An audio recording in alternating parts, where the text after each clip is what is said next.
So I'm going to, so I've kept the femoral component in flexion preoperatively. I'm going to extend the femoral component so that I will go down on my extension space and I will go loose on my flexion space. So I'll achieve two things when I extend the component. I will relax my flexion space as well as I'll tighten my extension space. That is exactly what we want in this particular case because we have a loose extension space and a tight flexion space. So now see, it is 9 and 10 in the extension and 7 and 9. So it's getting closer and closer. Now, so we have given only 1 degree of varus. That means you are going to end up with an HK of 179. My target is to create a HK of 177, which will create a good functional alignment for this particular patient. So give 1 more degrees of varus, that will open up my medial space again. Okay. Go to tibia. Tibia, 1 degree varus. Tibia rotate, and 1 degree varus. See that? So it's 9 and 9, 8 and 8 now. Okay, I'm almost squaring now. So its extension is little loose, flexion is little tight. I would like to square and go before I make any further cuts. Okay, close. Now go to femur implant again. No, close. Femur rotate. Reduce that flexion again. Go to extension 1. Okay, so it's 9, 9, 8 and 9 are almost completely square. So we had a big disparity between our extension space and flexion space in this patient. Now we have squared completely. It's 9, 9, 8 and 9. You can see the square now. So without any further release, you have squared both the medial and lateral space, both the flexion and extension space. So this is the beauty that we are slowly tweaking the femoral component positioning, tibial component positioning in such a way that we are creating equal flexion extension, a perfect rectangle that you are going to recreate. Close. So you're almost done. And finally checking again. You're making at this stage, when I've made all these changes, I'm checking again how much bone cuts I'm making. So in flexion, we are taking a 10.6 cut, 8.4 on the lateral side, and in extension, you are cutting very minimal. See that make sure that your basics are absolutely right, because this knee had some hyperextension for which we are making less cut in the distal femur. Flexion was very tight. We are taking more cuts in the distal posterior condyle. So 9, 9, 9 is well squared. So I think we'll go with 9 so that we have a very minimum poly inside. Okay, go next step. I hope it's clear.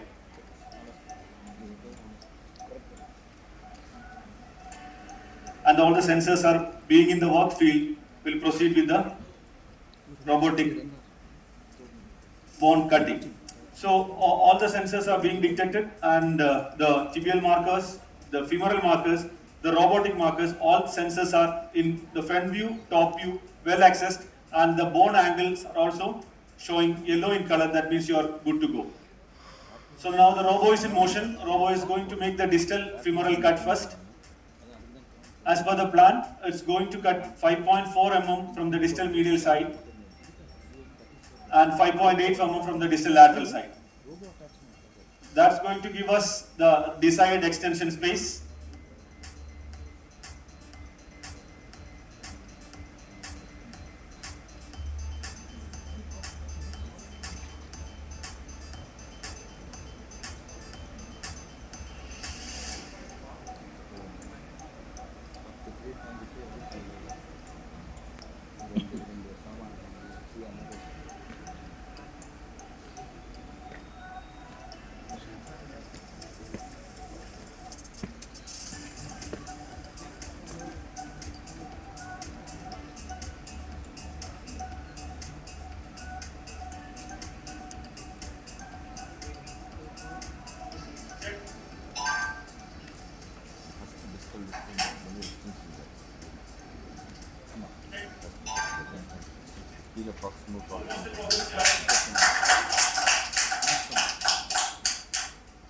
We in India have developed one of the best automatic robotic knee systems. How Misso stores literally little over other robotic system. The main key point is that it's very slim and sleek. It's not going to be an elephant in your operation theater. The first point, and the brilliant engineers have incorporated one of the smoothest motor, which gives you the ultimate feel of precision. And the third point, they have created such a useful user interface wherein you have absolute control over each and every minor points with respect to the initial registration, the femur registration, tibia registration, and the virtual gap balance. You can play around like you do on a video game, that how well you can realign and reposition your component by making fine tweaking here and there with respect to flexion extension, changing the varus valgus, changing the internal external rotation, the overall HK axis, thereby creating or recreating a natural anatomy, natural biomechanics, recreating a perfect posterior condylar offset. Every small, minute, precise points is well recreated, and it's very user-friendly for anyone, even for a beginner. Misso exclusively coming down with orthopedics can really add a lot of value into their divisional practice, their portfolio, and they can really leverage out things into orthopedics. I see this as a big opportunity.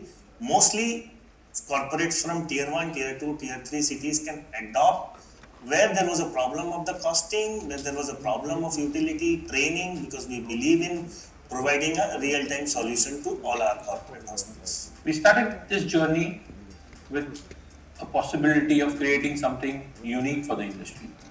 We spent time, energy, resources, and our talent to identify things that will make a difference.